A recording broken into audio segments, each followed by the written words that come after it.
Bagaimana seseorang bisa bertobat dan kembali ke jalan yang benar setelah melalui banyak tantangan di dalam kehidupannya? Inilah yang coba disajikan oleh Teater Santa Angela Deli Tua, Sumatera Utara yang bekerja sama dengan Teater Effort dan Teater Katak Jakarta. Selamat datang di Ruang VVIP, Ruang Karya Tanpa Batas.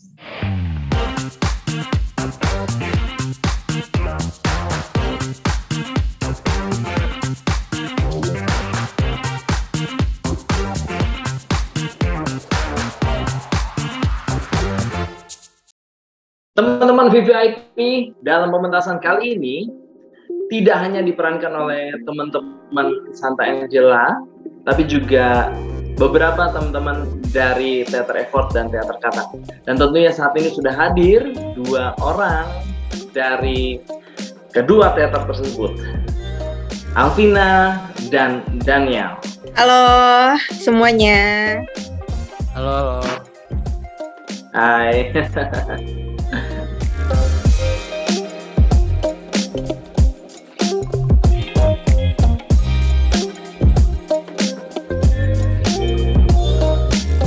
Oke, untuk pengalaman yang tidak terlupakan di pementasan ini adalah ketika kita punya kesempatan untuk bermain bersama dengan teman-teman dari Santa Angela yang kita benar-benar berbeda kota ya, karena mereka di Medan, aku dan teman-teman yang lain juga di Jakarta. Lalu juga kita cuma punya waktu atau diberikan waktu ketemu latihan bareng di satu tempat, waktu itu di daerah Jakarta Barat. Kita dikumpulin jadi satu dan itu cuma dikasih waktu sekitar hanya 2 minggu. Sementara kan kalau kita bikin pementasan itu kan biasanya butuh waktu yang panjang dan harus ketemu berkali-kali, dan ini cuma 2 minggu. Dan ya itulah kenapa jadi nggak terlupakan ya, karena proses yang singkat bersama dengan mereka ya, meskipun mereka juga di tempatnya di Medan juga latihan sendiri ya, tapi kan ketika sudah digabung jadi satu, itu yang benar-benar semangatnya jadi kerasanya 2 kali lipat gitu loh. Iya, jadi pengalaman yang nggak bisa dilupain ya justru dari prosesnya gitu. Untuk pementasan Anak Yang Hilang kali ini kan kita kolaborasi sama anak-anak Santa Angela dari Medan. Nah, seperti yang dibilang sama Bang Daniel tadi, benar-benar kita tuh cuma dikasih waktu 2 minggu. Dan itu tuh kayak, waduh, ini bisa nggak ya, sempet ada pikiran kayak gitu, ini bisa nggak ya semuanya tuh jadi rapi gitu, semuanya bisa jadi nyatu gitu, apa yang mereka latihanin di sana. Mereka kan benar-benar udah latihan di sana, kita latihan di Jakarta juga. Nah, ketika digabungin, ternyata anak-anak tuh cepet ngikut gitu. Untungnya di situ tuh kita kayak, gitu nih anak-anak cepet nanggep juga gitu.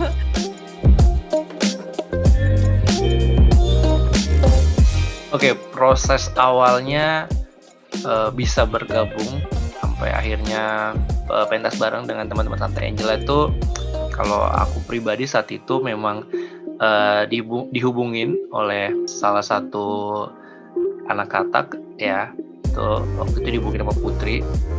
Jadi ditanyain, ini ada pentas nih bersama dengan anak-anak teman-teman dari Santa Angela di Medan juga. Wah, pas dikabarin itu, oke, beda kota nih, kayaknya bakal gimana nih. Cuman saat itu ya pemikirannya karena balik lagi, karena ditawarinnya main teater, ya udah, kenapa enggak gitu kan. Saat itu juga bisa, ya sudah, kita lanjutkan gitu. Nah, jadi pertama kali gue juga tahu info tuh dari Ko Ivan untuk ikut pementasan ini. Dikasih tahu Ko Ivan melalui teman gue yang ini, yang si Ko Jaya itu. Nah, habis itu gue pikir, oh ya udah nih, main lagi nih, ada pementasan lagi. Nah, habis itu ya disuruh kumpul lah, besok ya kumpul, kita reading katanya gitu. Oke, kita kan biasa reading di kampus gitu ya, di aula. Besok reading ya di Citraland katanya gitu, di food court. Pikir, waduh, citralin food court ini sambil makan-makan ketawa ketiwi apa gimana gitu. Pas ketemu beneran aja gitu, ada dari anak-anak katak juga, ada beberapa anak katak dan beberapa anak effort juga yang dateng. Dan waktu itu readingnya nggak cuma peran Cindy, ada gua bacain Mama, waktu itu ada bacain siapa lagi ya? Enggak sih, sama Cindy sih ya. Kan ya cuma Mama sama Cindy. Abis itu dikasih tahu dapat perannya apa dan mulai latihan lah di sekolah.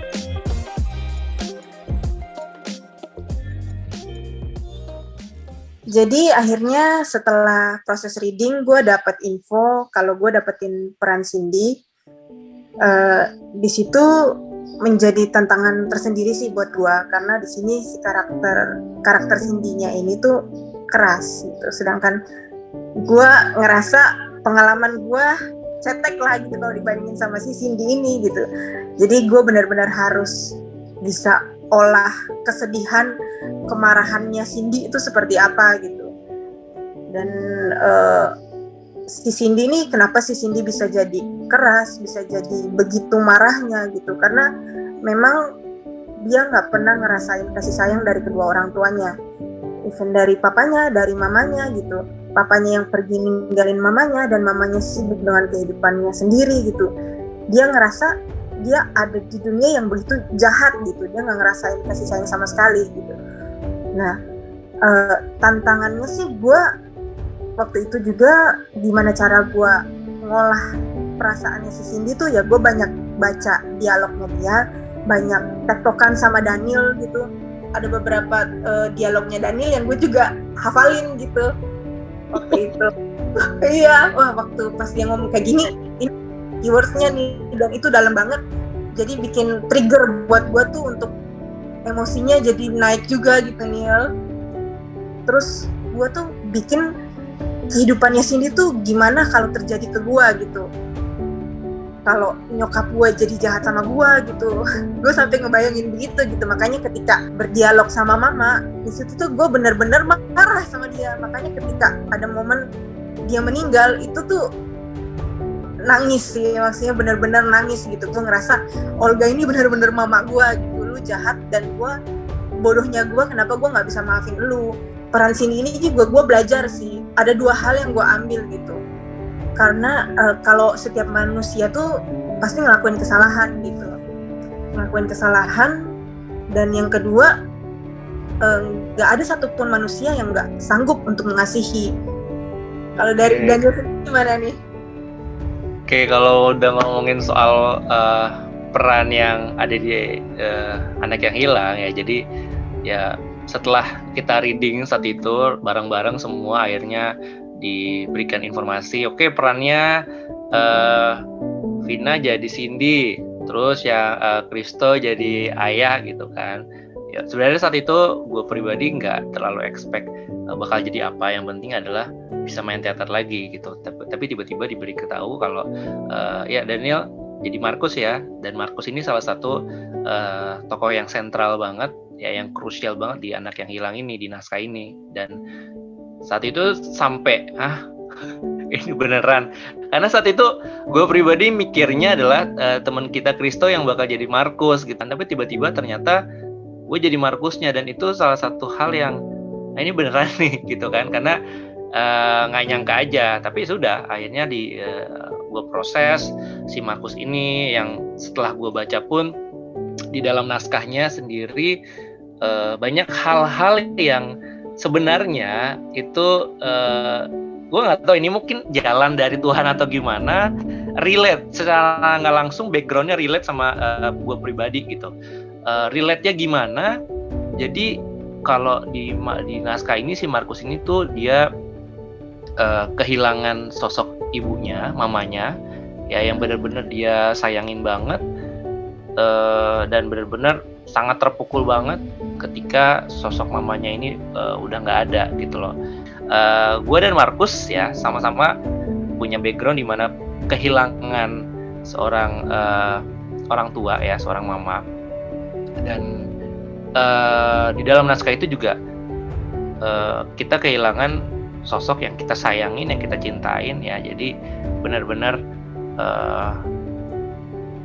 untuk bagian atau pendalaman di mana harus sedih ya sebenarnya gue nggak perlu terlalu yang berimajinasi untuk sedih gitu karena memang itu yang gue alamin saat itu gitu loh. Jadi pada saat momen-momen yang sedih, momen-momen yang butuh emosi yang kuat ya gue cuma tinggal menarik emosi memori gue saat itu ketika gue kehilangan sosok nyokap saat itu. Dan itu juga terbilang di usia yang sangat muda ya, anak SMA saat itu kan.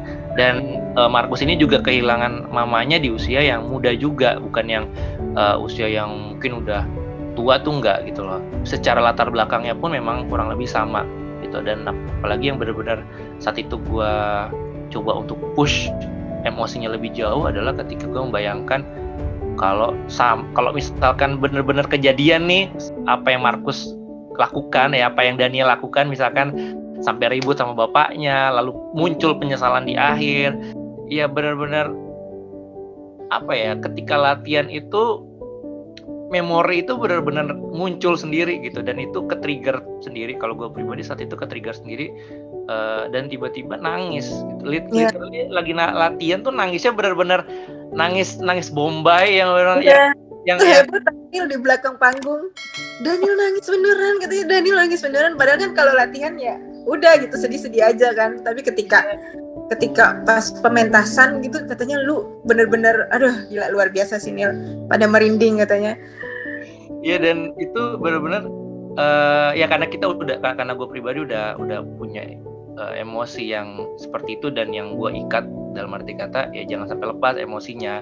Jadi itu yang gue pakai ketika momen-momen krusial di anak yang hilang. Ada part-part yang memang ini butuh emosi yang kuat, nggak bisa kalau cuma sekedar kita berakting nangis, tapi ya kita harus nangis gitu loh. Dan itu dilakukan, dan gue pribadi lakukan saat latihan. Jadi benar-benar 2 hari atau 3 hari sebelum kita nyoba panggung ya, JR di dalam panggung itu gue udah ke situ gitu loh. Gue ada narik ingatan yang benar-benar real Markus sampai akhirnya 2 hari pentas, beberapa kali show itu benar-benar kayaknya kering deh air mata gue, kayaknya habis itu kering, udah nggak daya lagi yang tersisa, udah habis ya, tersedot di anak yang hilang ini gitu. Karena benar-benar konsentrasinya nggak boleh lepas, karena kalau main yang seperti ini konsentrasi nggak boleh lepas sama sekali.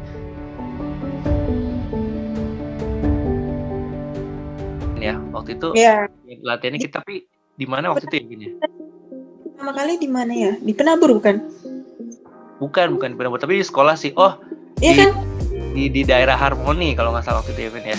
Oh iya Harmoni. Di Harmoni. Jadi di salah satu sekolah Katolik ya, di daerah Harmoni itu udah kita benar-benar latihan dari sore sampai malam. Iya. Ya kan, jadi benar-benar luar biasa banget sih prosesnya saat itu ya Vin ya. Iya benar-benar. Kalau dari Vina sendiri gimana? Gini sih, kayak luar biasa sih sebenarnya teman-teman kita tuh. Untuk latihan tuh mereka tuh sebenarnya tempat tinggalnya jauh-jauh gitu, dan setiap hari pulangnya malam. Kadang waktu itu siapa ya sempat diantar sama Ko Jaya, salah satu teman kita gitu, kayak ya udah gue anterin saking udah malamnya gitu latihan. Nah itu sih yang nggak bisa dilupain juga, salah satunya yang kita pulang malam terus ya Nil ya. Si Daniel pulang kemana Nil? Waktu itu ya masih ke Karawaci pulangnya. Karawaci mas ya. Iya. Jadi prosesnya ya latihan sampai malam. Apalagi itu kan kalau aku pribadi kan memang ada project pentas juga, jadi latihan project pentas yang selain anak yang hilang, habis itu langsung lanjut lagi anak yang hilang sore sampai malam. Jadi aku udah start dari siang sampai sore, lanjut dari sore langsung sampai malam lagi. Dan ya itu proses yang seperti itu yang kadang-kadang kita berdua tuh kangenin dan ya kangen banget momen-momen yang kayak gitu ya kan. Apalagi sempat juga teman-teman kita ya Vin ya waktu itu punya kesempatan langsung terbang ke Medan buat latihan bareng sama Santa Angela. Cuma waktu itu kita nggak bisa ya, kalau nggak salah ada keperluan lain. Tapi tetap diberikan informasinya, videonya. Ini loh mereka udah latihannya gini ya waktu itu ya. Prosesnya mereka udah narinya seperti apa. Jadi kita juga meskipun belum ngeliat langsung sama teman-teman yang di sana, tapi bisa lihat tahu prosesnya seperti apa. Apalagi pas mereka udah datang ya Vin ya, 2 minggu itu ngapain aja sih kayak waktu itu banyak banget loh prosesnya. 2 minggu pas mereka datang juga bareng sama kita di Jakarta, waktu itu ngapain aja Vin ya? Yang latihan nari itu nggak sih Nil? Iya, yang latihan nari bareng di Jakarta Barat ya, di Jakarta Barat. Gitu. Itu benar-benar yang kita malam kan? Malam, ya dari sore sampai malam. Kadang besok datang lagi udah pagi lagi. Jadi benar-benar ngejar target banget untuk bisa gimana caranya kita ngebonding.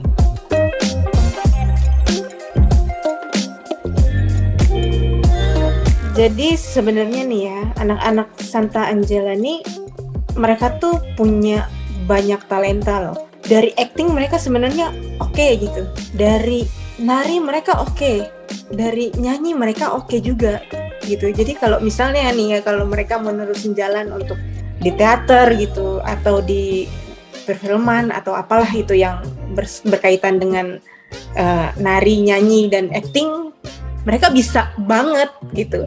Jadi untuk nyimbanginnya sebenarnya nggak begitu sulit. Pas mereka datang, mereka udah belajar tari-tarian mereka, dan kita juga belajar tarian kita, nyanyian kita, dialog kita. Udah tinggal digabungin aja dan mereka ngalir gitu aja. Cuma PR-nya mereka mungkin ini kan yang pertama kali untuk mereka. Nah itu ada nervous waktu itu. Even waktu itu pementasan sedang berlangsung, ada yang gugup gitu. Dari awalnya yang ceria, hahaha, gangguin kakak ini apa, kakak itu apa. Tapi ketika di belakang panggung mulai diem gitu. Diem terus ya gue cuma bilang gitu, ya kamu bisa gitu. Ya udah ketika mereka keluar dari panggung, udah jalan begitu aja gitu, natural begitu aja. Oke. Kalau dari gue bukan lebih kepada mengimbangi ya, maksudnya ya kalau kita sebagai pemain teater, seorang aktor atau aktris, membuat pertunjukan itu harus terus terlihat bagus, itu wajib hukumnya gitu loh. Jadi kita nggak boleh melihat oh dia anak kecil, oh dia orang dewasa, oh dia jam terbangnya belum terlalu banyak, ya itu nggak bisa, karena tuntutan yang harus kita berikan adalah yang kita juga dapatkan ya, itu adalah gimana caranya kita menyajikan sebuah pertunjukan yang tetap bagus, tetap dengan kualitas gitu loh. Nah kalau gue pribadi adalah ya mengakalinya lebih kepada ya gue anggap mereka sebagai seorang pemain juga gitu loh. Ya mungkin bedanya adalah ada anak yang memang punya acting yang cukup mahir, atau memang ada beberapa yang kayaknya bisa kita backup karena mungkin kisaran actingnya mungkin standar gitu, maksudnya tidak semahir teman-temannya yang lain gitu kan. Itu tugasnya kita sebagai pemain teater yang katakanlah sudah banyak jam terbangnya, ya kita harus bisa saling backup gitu loh. Karena ketika kita main di atas panggung itu bukan kita menunjukkan diri kita secara personal, tapi kita menunjukkan kerjasama kita secara satu tim di atas panggung. Itu udah itu yang disajikan, bukan lagi oh ini karena peran utamanya Markus sama Cindy, Daniel sama Vina, jadi kita terus yang harus terspotlight, enggak gitu. Justru kalau nggak ada teman-teman Santa Angela ataupun teman-teman kita yang perannya selain dari yang krusial ini gitu loh, ya kita nggak akan bisa tampil dengan semaksimal itu, karena kan ini bukan cerita tentang judulnya bukan Markus dan Cindy doang gitu loh, tapi tentang semua orang yang terlibat di dalamnya. Nggak cukup seorang aktor itu cuma punya kualitas dirinya sendiri, tapi harus punya kualitas gimana caranya dia beradaptasi dengan sekitarnya, lalu juga punya ikatan yang baik dengan pemain yang lain. Jadi nggak pernah menganggap dirinya bahwa Marcos dan Cindy ini adalah the one and only lah pokoknya yang jadi spotlightnya. Enggak seperti itu. Makanya cara kita mengimbanginya adalah ya kita harus berusaha gimana caranya membaur dengan yang lain.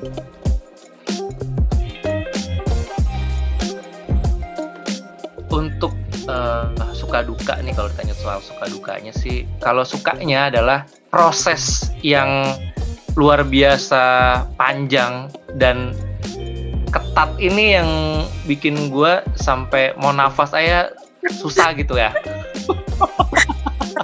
Maksudnya tuh lebih kepada kayak habis hari ini latihannya begini, besok begini lagi, besok beda lagi ya. Apalagi ketika anak-anak Santa Angela ini udah hadir di Jakarta, ya udah latihan bareng sama kita semua satu full tim ini, riwah juga. Jadi benar-benar udah ada jadwal, hari ini runningnya 2 kali, habis itu ada detailing lagi. Terus kalau bisa malamnya nanti ada latihan lagi sedikit, besok begitu lagi, bahkan repetisinya bisa 3 kali running. Tapi gue berpikirnya adalah ini suatu hal yang mungkin gue nggak akan dapetin lagi di project yang lain gitu. Dan juga kesukaan gue di project yang anak yang hilang ini adalah ketika kita bisa berbagi pengalaman sama teman-teman Santa Angela ya, yang benar-benar pulaunya aja udah beda, Jakarta sama Sumatera ya, Jakarta dan Medan gitu kan spesifiknya. Itu dua hal yang udah jauh banget berbeda dari segi lingkungan ya, kemampuan pun masih berbeda. Tapi gimana caranya kita harus berproses supaya itu tetap kelihatannya equal, sama di atas panggung gitu loh. Jadi itu kesukaan yang menurut gue yang luar biasa. Kalau ditanya ada dukanya pasti ada. Capek. Iya. Dukanya itu capek, nggak berhenti. Dan apa ya? Ya mungkin ini adalah beban ya, kalau gue bilang beban ya salah satu beban atau tuntutan ketika kita menjadi salah satu pemain utama, harus menghadirkan sesuatu yang bukan 100% tapi lebih dari itu gitu loh, lebih dari 100%. Dan emosi yang benar-benar diberikan ke kita ya, terutama ke gue juga. Lalu tuntutannya harus banyak juga ya, banyak dalam arti katanya memang itu harusnya yang gue lakukan gitu. Cuman mungkin saat itu pada saat prosesnya gue belum nyampe, belum gol ke situ, belum cetak gol lah katakanlah seperti itu. Jadi benar-benar marah, emosi lah, jadi benar-benar berkecamuk dalam hati kayak aduh cepatlah ini selesai, gue udah nggak kuat gitu. Jadi benar-benar sempat terpikirkan yang aduh capek banget, apalagi harus yang Jakarta Tangerang dari pagi ke malam, besok begitu lagi pagi ke malam. Jadi pementasan anak yang hilang ini tuh adalah pementasan terakhir gue sebelum gue merit. Oke. Ya, jadi pas lagi latihan tuh gue juga lagi persiapan untuk merit. Dimana ya orang juga tahu gitu, mau merit pusing juga gitu, ada kepusingannya sendiri gitu. Nah itu salah satu duka gue gitu. Nah yang kedua, ini pertama kali gue pentas dan gue harus nyanyi. Itu PR banget, serius itu PR banget. Tapi gue bersyukur banget tim musik kita tuh benar-benar luar biasa. Gue tuh waktu itu ngerasa orang bakal kelihatan aslinya kalau dihadapin sama masalah menurut gue ya. Nah, menurut gue saat itu masalah mereka tuh gue gitu. Karena ini tuh pengalaman pertama gue nyanyi gila di atas panggung. Gue gemeteran Nil, beneran deh. Jadi itu benar-benar digeber sama mereka dan kelihatan gitu tulus gitu Nil. Mereka tuh nggak ada sekalipun dalam latihan gimana sih lu Vin, nggak ada pernah kata-kata itu keluar gitu. Tapi yang ayo Vin bisa ya Vin, kita ulang lagi ya Vin, naik lagi ya Vin setengah gitu. Padahal gue setengah itu gimana gitu. Nah salah satu duka gue tuh gue ngerasa kepikiran gue tuh udah nyusahin mereka gitu. Tapi ya dari kejadian seperti itu ya gue ngambil banyak nilai gitu. Salah satunya dari peristiwa yang gue jadi masalah buat mereka gitu. Mereka tuh memperlakukan gue seperti gue bukan masalah gitu. Dan itu gue tarik dalam kehidupan nyata gue. gue mencoba gitu belajar untuk implementasikan itu ke orang lain juga gitu. Prosesnya sih itu yang gue ambil, tapi kalau dari ceritanya seperti yang gue udah ceritain tadi gitu, ada dua hal. Kalau setiap orang pernah melakukan kesalahan dan kita harus rendah hati juga untuk sadarin itu gitu. Karena kalau kita nggak rendah hati, ya kita sadar kesalahan orang, tapi kita nggak sadar kesalahan diri kita sendiri. Yang kedua, nggak ada orang yang nggak sanggup untuk mengasihi. Gitu, cuma perlu nurunin ego aja. Dan itu yang paling sulit sih sebenarnya gitu. Berbicara tentang suka dari pementasan ini, ketemu anak-anak Santa Angela aja itu salah satu kesukaan bagi kita ya Niel. Biasanya kita bercanda seumuran kita aja gitu, sepantaran kita, tapi ada anak-anak tuh kan pasti lebih seru, mereka lebih rame gitu, energi mereka lebih banyak. Kita kan udah berumur ya. Iya, energi mereka banyak gitu. Jadi kadang kita capek, mereka ngebanyol gitu. Wah, kita jadi ketawa.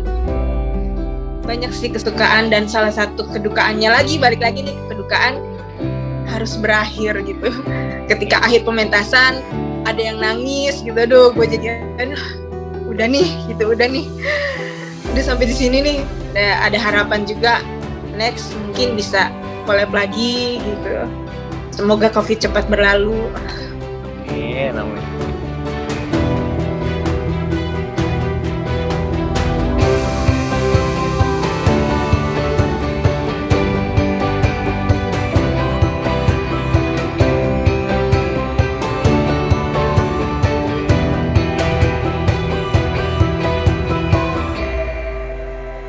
Ya, dan demikianlah tadi sekelumit cerita dari dua orang aktor yang sudah memerankan Cindy dan Markus di Anak yang Hilang. Ya, semoga kita bisa ketemu di panggung-panggung selanjutnya. Tentunya sesudah pandemi ini berakhir. Ya, jangan lupa jaga protokol kesehatan dan sampai jumpa di panggung selanjutnya. Thank you. Ya. Like, komen, dan share video ini agar semakin banyak lagi teman-teman yang bisa berkarya tanpa batas. Dan jangan lupa subscribe channel ini. Thank you.